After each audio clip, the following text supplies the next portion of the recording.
नमस्कार, मैं वंशिका मालविया और आप देख रहे हैं महाराष्ट्र टीवी 24 का एक स्पेशल शो आरोग्य मंत्रा। बहुत सारी तरह की बीमारियां होती है, लेकिन कुछ बीमारियां ऐसी होती है जिनके बारे में आप खुल के बोल नहीं सकते या कभी कभी आप डॉक्टर्स को नहीं बता पाते कि आपको किस तरीके की बीमारी हो रही है। और ऐसी ही एक बीमारी है पाइल्स।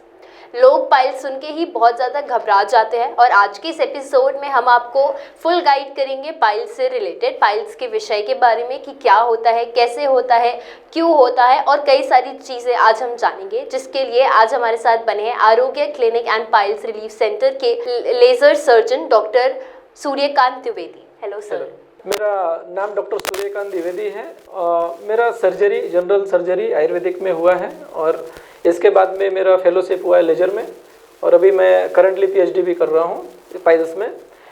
इसके बाद में मेरा जो क्लिनिक है अभी रिसेंटली ये झिंगाबाई टाकली मानकापुर यहाँ पे है। हमारे यहाँ पे लेजर सर्जरी, क्षार सूत्र, क्षार कर्म और अभी हमने नया एड ऑन किया है गायनेक कॉस्मेटिक ट्रीटमेंट, ये भी चालू किया है। तो ये सब अंडर वन रूफ है, वहाँ पे करते हैं हम लोग। और ऑलमोस्ट सभी कैशलेस सर्जरी भी है हमारे पास, इंश्योरेंस के रीएम्बरेंस कैशलेस सभी होता है पूरा। सर, ये पाइल्स क्या होता है, कैसे होता है और इसके सिम्टम्स क्या हैं? कॉमन लैंग्वेज में तो जो पेशेंट्स की भाषा है उसमें गुद मार्ग में या लेटरिन की जगह में कोई भी बीमारी होती है वो आम भाषा में उसे पाइल्स ही समझते हैं। परंतु इसमें पाइल्स में बहुत सारी बीमारियां हैं। पाइल्स है, अलग है, मूड व्याध, फिशर, फिस्टुला, ये सब बहुत सारी ऐसे जो बीमारियां होती हैं वो लेटरिन की जगह में होती हैं। अभी इसमें जो हम लक्षण समझ सकते हैं, कैसे समझ सकते हैं, तो या तो आपको गुद मार्ग से ब्लीडिंग हो रही है, खून जा रहा है, जलन होना, दर्द होना, कुछ मांस का बाहर आना और ऐसे बहुत सारे लक्षण हैं। दर्द मेन उसमें जिसमें सबसे ज़्यादा पेशेंट डॉक्टर के पास में जाता है वो लक्षण दर्द का है। और बहुत बार ऐसा भी देखने में आता है कि ब्लीडिंग होती है, पेनलेस ब्लीडिंग भी होती है, बिना दर्द की भी ब्लीडिंग होती है। तो ये सब लक्षण उसमें दिखते हैं। सर, इसको हम प्रिवेंट कैसे कर सकते हैं पाइल्स को? पाइल्स अभी इतना तेज़ी से फैल रहा है और इसका मेन कारण है अपनी लाइफ स्टाइल का चेंज होना। अभी जो जीवन शैली में बदलाव है, जीवन शैली बेकार होते जा रही है, हमारा खाने का समय बराबर नहीं है और दूसरा जो कंटिन्यूअस सिटिंग जॉब्स हैं वो एक बड़ा कारण है। एक्सरसाइज कम करना या फिर उसमें कमी होना वो भी एक बड़ा कारण है। यानी अल्टीमेटली कॉन्स्टिपेशन सबसे बड़ा रीज़न है। और जो ये उसके लिए आपको हाई फाइबर डाइट, उसमें मसालेदार चीज़ें कम हो, जितना हम फाइबर बढ़ा सकते हैं वो बढ़ाना चाहिए, पानी का इंटेक ज़्यादा रहना चाहिए, ये सब करके हम उसे रोक सकते हैं। सर, अभी आपने मेंशन किया था फिशर्स और फिस्टुला, तो पाइल्स में ये टर्म्स हमें बहुत ज़्यादा सुनने को मिलते हैं, तो ये फिशर्स और फिस्टुला क्या होता है? अभी अगर हम फिशर की बात करेंगे तो फिशर में जो गुद मार्ग है उस भाग में चीरे लग जाते हैं, एनल रीजन में चीरे होते हैं।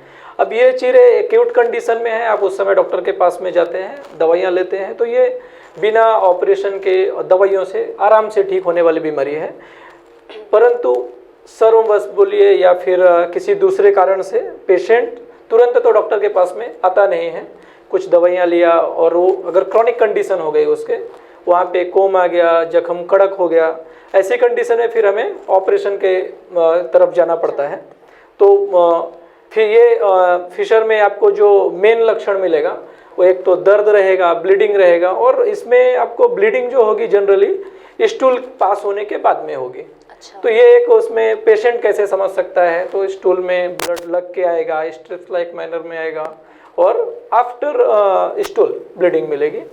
दूसरा फिस्टुला, जिसे आम भाषा में भगंदर भी बोलते हैं, इसमें लेटरिन के जगह के आसपास में कहीं पे भी आपको एक फुंसी दिख सकती है। अच्छा। जो जहाँ से पस निकल रहा होगा या फिर वो कब दर्द करती होगी या फिर ऐसा महसूस होता है कि गठान हो गई है, तो इसको हम भगंदर बोलते हैं। और ये जनरली दवाइयों से नहीं जाता है, इसके लिए या तो आपको ऑपरेशन करना पड़ेगा, दूसरे उसके लेजर हैं या फिर क्षारसूत्र हैं, तो किसी भी पद्धति से आप उसे कर सकते हैं।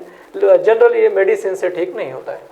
तो ये पाइल्स में हमें एनोरेक्टल डिसीज मतलब जो एनल से होते हैं वो बहुत ज़्यादा होते हैं, तो ये एनोरेक्टल डिसीजेस क्या होते हैं इसमें? एनोरेक्टल डिजीज में जो ज़्यादा पाई जाने वाली बीमारियां हैं वो पाइल्स, फिशर, फिस्टुला, इसके अलावा एनल वार्ट्स है, एनल पॉलिप है और एनल ईचिंग है, प्रोक्टाइटिस है, ऐसे बहुत सारी प्रॉब्लम्स हैं जो दूसरे, और बहुत बार रिकरेंट फंगल इन्फेक्शन, ये सब चीज़ें वहाँ पे होती हैं। अगर किसी को पाइल्स हुआ है तो फर्स्ट ट्रीटमेंट क्या होगा उनका? प्राइमरी ट्रीटमेंट तो कॉन्स्टिपेशन रिलीज होना चाहिए, कॉन्स्टिपेशन नहीं होना चाहिए। पेट साफ रहेगा तो आपको तकलीफ कम होगी। उसके बाद में आपके डाइट में आप इम्प्रूवमेंट कर सकते हैं। आप मसाले बंद करिए, खाने में मिर्ची बंद करिए, जो तीखी चीज़ें हैं वो बंद करिए। कड़क जो पदार्थ होते हैं जिन्हें खाने से आपको जख्म निर्माण हो सकता है, वैसी चीज़ें बंद करिए। और पानी का इंटेक बढ़ाना पड़ेगा आपको, वाटर इंटेक, फाइबर इंटेक। इसके साथ में आप थोड़ा सा माइल्ड एक्सरसाइज शुरू करिए तो आपको उससे शुरुआती दौर में राहत मिलती है। और बहुत बार आप सीड्स बात करेंगे, यानी सेक गर्म पानी से सेक लेते हैं, उससे भी काफ़ी हद तक आराम आता है। अगर किसी को ये फर्स्ट ट्रीटमेंट से आराम नहीं मिलता है तो उनको कौन से डॉक्टर के पास दिखाना चाहिए? कोई मल्टी स्पेशलिस्ट के पास चले जाता है, कोई किसी के पास चले जाता है, तो प्रॉपर बेसिकली अगर आप सर्जन के पास में जाएंगे तो बेस्ट है, या फिर जो स्पेशलिटी पाइल्स की प्रैक्टिस करते हैं उन डॉक्टरों के पास में आप जाएंगे तो आपको पूरी जांच करके आपको सही सलाह मिल सकती है। तो इसमें लेज़र सर्जरीज बहुत, जैसे आपने बताया कि कभी कभी आपको लेज़र सर्जरी भी करना पड़ता है, तो ये लेज़र सर्जरी के क्या बेनिफिट्स हैं सर? अभी लेजर काफ़ी प्रचलन में है और काफ़ी ज़्यादा चल रहा है। लेजर में जो सबसे बड़ा बेनिफिट है वो एक लेजर जो सर्जरी होती है ऑफिस प्रोसीजर जैसा होता है। तो उसमें आपको बहुत लंबे टाइम तक एडमिट नहीं रहना पड़ेगा हॉस्पिटल में। हॉस्पिटल का कॉस्ट कट होता है, आपका एडमिशन का टाइमिंग कम रहता है। उसके बाद में दर्द काफ़ी कम होता है, इसमें रिकवरी फास्ट है। उसके बाद में आपके इन्फेक्शन होने के चांसेस, पस बनने के चांसेस काफ़ी कम है, इसलिए लेजर अच्छा है। अगर किसी को लेज़र ऑपरेशन के बावजूद भी इफ दिक्कतें होती हैं तो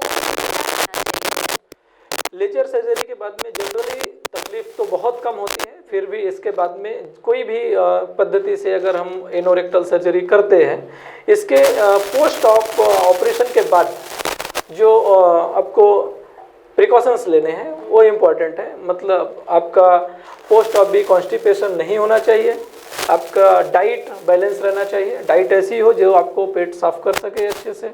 आप बहुत ज़्यादा मसालेदार चीज़ें खाएंगे, फास्ट फूड खाएंगे जिनमें फाइबर का लैक है, फाइबर कम है, तो आपको ये तकलीफ़ें बढ़ सकती हैं। इसलिए आफ्टर सर्जरी आपको इन चीज़ों का ध्यान रखना है। सर ये क्षर सूत्र भी हमने बहुत सुना है, क्या होता है? क्षार सूत्र ये आयुर्वेदिक पद्धति का एक प्रकार का ऑपरेशन बोलिए या नॉन सर्जिकल ट्रीटमेंट बोलेंगे तो सही रहेगा। उसमें भगंदर के लिए काफ़ी अच्छा माना जाता है क्षार सूत्र और काफ़ी अच्छे रिजल्ट्स है उसके। इसको जैसे जो भगंदर में फुंसियाँ होती हैं, जो छिद्र हो जाते हैं, एक भगंदर को दूसरी भाषा में नाली घाव भी बोलते हैं, तो उस नाली में या पाइप लाइक स्ट्रक्चर में ये जो धागा है ये हम डाल देते हैं। धागा डालने के बाद में ये खुद ब खुद उस ट्रैक को, फिस्टुला ट्रैक को कट करते जाता है और उसका जो पस वहाँ पे जमा हो रहा है वो पस को निकलते रहता है। तो ये थोड़ा सा लेंदी प्रोसीजर है, लेकिन रिजल्ट्स इसके बहुत अच्छे हैं। और इसमें पेशेंट को ना तो भर्ती होना है, ना तो उसके काम बंद होते हैं, वो अपने काम करते हुए भी ये ट्रीटमेंट ले सकता है। ये ऑपरेशन में ऐसा कुछ है कि विदाउट चीर फाड़ के भी ऑपरेशन हो सकता है, जैसे अभी आपने बताया? हाँ, विदाउट चीर फाड़ का एक ऑपरेशन जो एक लेजर है। दूसरा हमारे सेंटर में हम लोग जो यूज करते हैं क्षारकर्म, ये भी आयुर्वेदिक पद्धति का ही एक प्रकार है।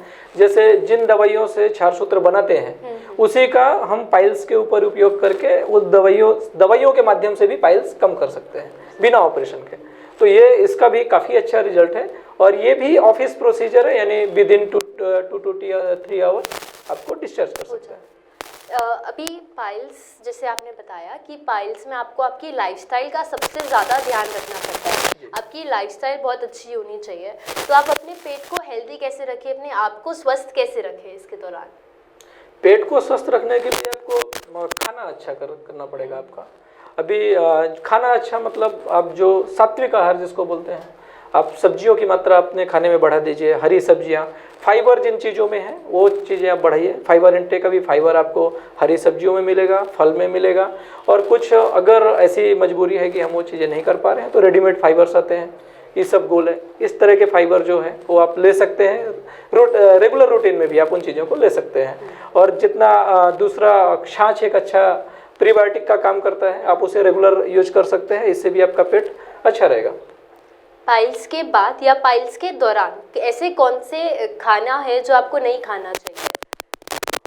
अभी जो मैं रिकमेंड करता हूँ वो तो अगर पेशेंट ऑपरेट करते हैं या नहीं भी करते हैं तो उन्हें एटलीस्ट 5 to 7 डेज मैं सॉफ्ट डाइट में डाल देता हूँ उनको। सॉफ्ट डाइट का मतलब है कि खिचड़ी, दलिया, सूजी, रवा, ऐसे चीज़ें जिनमें कड़क कुछ भी नहीं है, जो डाइजेस्ट होने में आसान है और जिसमें आपको मसाले बिल्कुल भी नहीं रहेंगे, मसाले मिर्च ऐसी चीज़ें नहीं रहेंगी।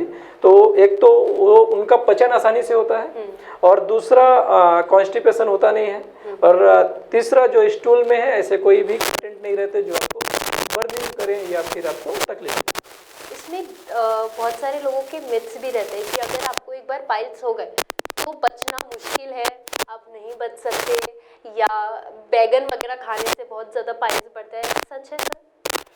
मिथ तो बहुत सारे रहते हैं। अभी पाइल्स एक ऐसा है कि लोग बताते भी नहीं है कि मुझे है या नहीं है, इतना मतलब वो तो एक बीमारी है, लेकिन लोगों के मन का जो है वो उन्हीं को पता है। इसमें जो मिथ्स रहे कि पाइल्स है फिर से हो जाएगा, तो इसमें आप कब तक ट्रीटमेंट नहीं करेंगे, मतलब आपको ट्रीटमेंट कभी तो करना पड़ेगा, आप तकलीफ में नहीं रह सकते हैं। और दूसरा जो रिपीट हो जाता है, ऐसा बोलते हैं कि फिर से हो जाएगा, फिर से होता है, ये हमारी लाइफ स्टाइल या हमारे कुछ प्रॉब्लम्स की वजह से भी हो सकता है। हम अगर होने के बाद ऑपरेशन करते हैं या आप दवाइयाँ लेके भी ठीक होते हैं, उसके बाद आप खाने में आपका कंट्रोल नहीं है, आपका लाइफ स्टाइल फिर से आप वैसे ही कर रहे हैं जैसा पहले था या फिर उसमें सुधार नहीं कर रहे हैं, तो आपको तकलीफ हो सकती है कभी। और इसमें अगर समझिए आपको दोबारा कभी होता भी है, आप अगर तुरंत डॉक्टर के पास में जाते हैं तो ऐसी बहुत सारी मेडिसिन्स हैं कि उनको हम दवाइयों से ही ठीक कर सकते हैं। ऐसा बार बार ऑपरेशन ही करना पड़ेगा ये ज़रूरी नहीं है। जी। तो बेसिक हाइजीन क्या रहेगा इसमें? बेसिक हाइजीन के लिए तो आपको सबसे अच्छा जो उपाय है वो सीड्स बाथ है। एनोरेक्टल बीमारियों के लिए आप अगर सीड्स बाथ लेते हैं, मैं तो कहता हूँ कि जो नॉर्मल लोग हैं जिन्हें बीमारी नहीं भी है उन्हें भी वीकली सीड्स बाथ लेना चाहिए, तो आप उस ये करके हाइजीन मेंटेन रख सकते हैं। दूसरा जनरली हम जो देखते हैं कि बहुत बार ऐसे जो क्रैक्स होते हैं, फिशर्स होते हैं, इसके पेशेंट ठंडियों में बढ़ जाते हैं क्योंकि मॉइस्चर कम होता है। तो रेगुलर रूटीन में भी अगर हम एनल रीजन को मॉइस्ट रखते हैं, मॉइस्ट रखने के लिए एक तो हम जो नॉर्मल मॉइस्चराइजर यूज करते हैं वो कर सकते हैं, और दूसरा एक आयुर्वेदिक में मात्रा बस्ती है, तेल बस्ती जिसको बोलते हैं, कुछ मेडिकेटेड ऑयल्स होते हैं, उनको आप महीने में या वीकली यूज कर सकते हैं लगा के, तो आपको जो ये क्रैक्स का इशू है वो काफ़ी हद तक ठीक हो जाता है। आपने भी सीड्स बात बताया, तो थोड़ा बता सकते हैं कैसे ले सकेंगे? सीड्स बात यानी आपको एक प्लास्टिक टब में गुनगुना पानी लेना है, कोमट पानी लेना है, उसमें आप हल्दी डाल सकते हैं या फिर आप बेटाडीन डाल सकते हैं, जो ये रहता है उस सैवलॉन डाल सकते हैं, उसको डालकर आप 10 से 15 मिनट बैठ के सेक ले सकते हैं। उससे आपके जो लोकल बहुत बार इन्फेक्शन होते हैं, फंगस होता है, ईच होता है, वो कम हो जाता है, कम हो जाती है। और वहाँ की मसल्स भी थोड़ा वार्म वाटर की वजह से रिलैक्स होती हैं, तो आपको पेन में भी अच्छा महसूस होता है। आप आखिरी मैसेज क्या देना चाहेंगे दर्शकों को ये पाइल्स के बारे में, क्योंकि लोग बहुत ज़्यादा शर्मा जाते हैं ये बताने के लिए? और पाइल्स तो देखिए कैसा है, ये बीमारी है, इसको हमारे शरीर में बहुत सारी बीमारियां होती है, उसमें छुपाने लायक कुछ नहीं है, जितना आप छुपाएंगे उतना आपकी बढ़ते जाएगी। आप उस प्रॉब्लम को अगर तुरंत डॉक्टर से शेयर करते हैं, आपके फैमिली फिजिशियन से शेयर करिए, सर्जन से शेयर करिए, जो आसपास हैं आपके डॉक्टर हैं, उनसे आप जब शेयर करेंगे तो आपको बताएंगे कि आपको इसमें क्या करना है क्या नहीं करना है।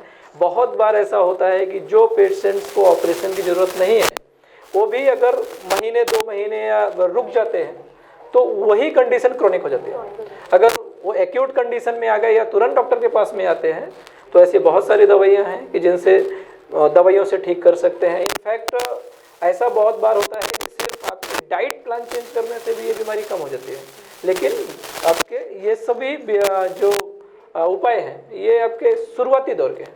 जब बीमारी बहुत बढ़ चुकी होगी, जब वो सर्जिकल हो गई है, उसमें फिर दवाइयाँ लेने से बहुत ज़्यादा फायदा नहीं होता।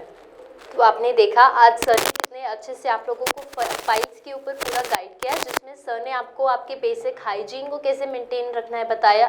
अगर आपको पाइल्स होता है तो सबसे पहले आपको क्या करना चाहिए, आगे पाइल्स को कैसे रोके, और भी बहुत कुछ इस बार सर ने आपको बताया है। हम मिलेंगे नेक्स्ट एपिसोड में, तब तक के देखते रहिए महाराष्ट्र टीवी 24 को। नमस्ते।